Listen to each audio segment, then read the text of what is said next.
Shalom, selamat pagi, selamat bertemu kembali dalam program kita membaca Alkitab setiap hari.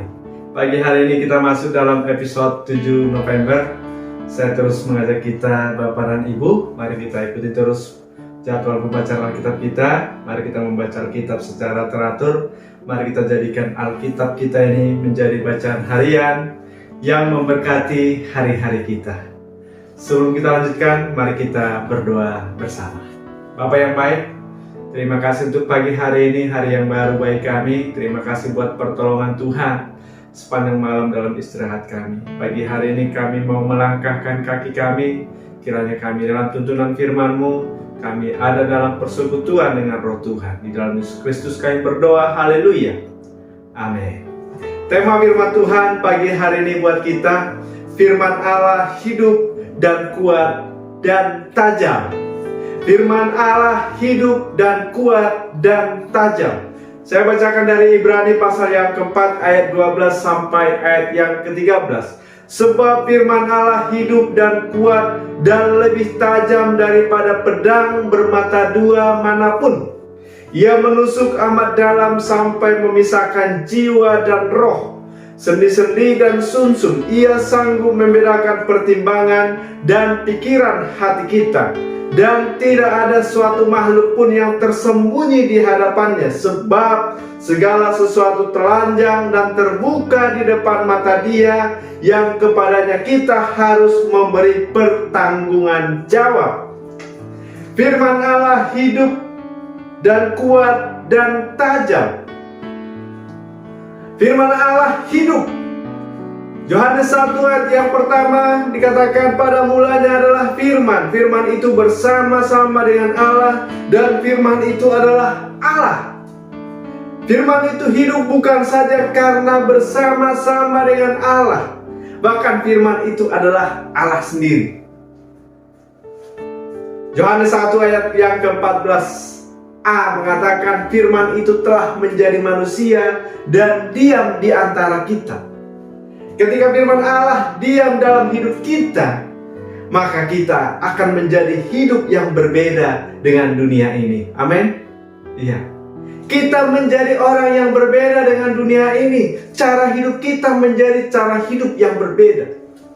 Karena firman Allah yang tinggal di dalam hidup kita itu akan membawa kita kepada jalan yang dikehendaki Tuhan, jalan yang mempermuliakan Tuhan, jalan yang berkenan kepadanya. Yang kedua dikatakan firman Allah kuat.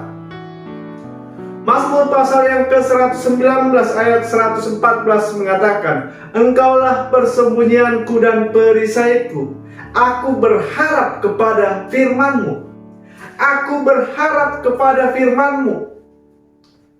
Kita melihat saudara, sepanjang pelayanan Yesus di bumi selalu memperkatakan firman. Dan Yesus telah memberikan teladan kepada kita. Ketika Yesus dicobai, Yesus berkata, ada tertulis. Sehingga iblis pun tidak bisa membantah. Karena firman Allah itu memang berkuasa. Firman Allah itu kuat. Kiranya firman Allah yang mengisi pikiran dan hati kita, yang menuntun kita, memberikan hikmat dan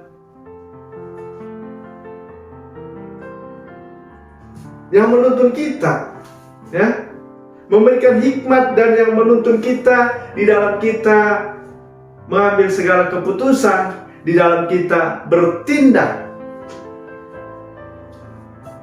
Yang selanjutnya dikatakan firman Allah tajam.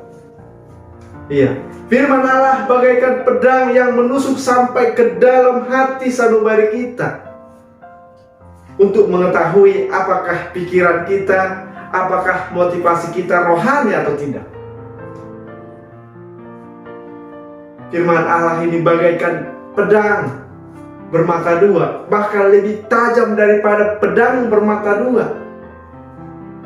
Firman Allah tidak saja berisi undangan yang lembut, tetapi juga menjadi senjata yang mematikan.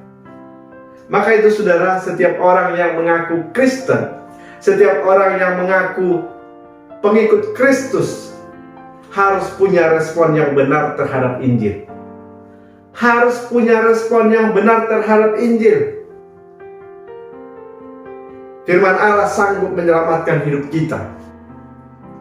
Namun sebaliknya firman Allah juga bisa menghukum kita, bahkan mengalami kematian yang kekal. Maka itu saudara, tidak ada yang tersembunyi di hadapan Tuhan. Segalanya telanjang, semua terbuka di matanya. Maka itu saudara, setiap kita akan nantinya memberikan pertanggungjawab setiap tindakan yang kita lakukan. Karena firman Allah akan menyelidiki kita.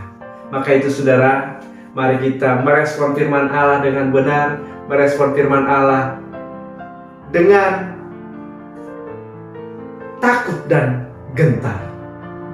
Demikian renungan firman Tuhan pagi hari ini, kiranya memberkati kita. Kita berdoa. Terima kasih Tuhan buat renungan pagi hari ini yang memberkati kami. Biarlah Roh Kudus yang menolong firman-Mu, biarlah firman menjadi kekuatan baru bagi setiap kami. Di dalam Yesus Kristus kami berdoa, haleluya. Amin. Selamat pagi, selamat beraktivitas. Tuhan Yesus memberkati kita. Shalom.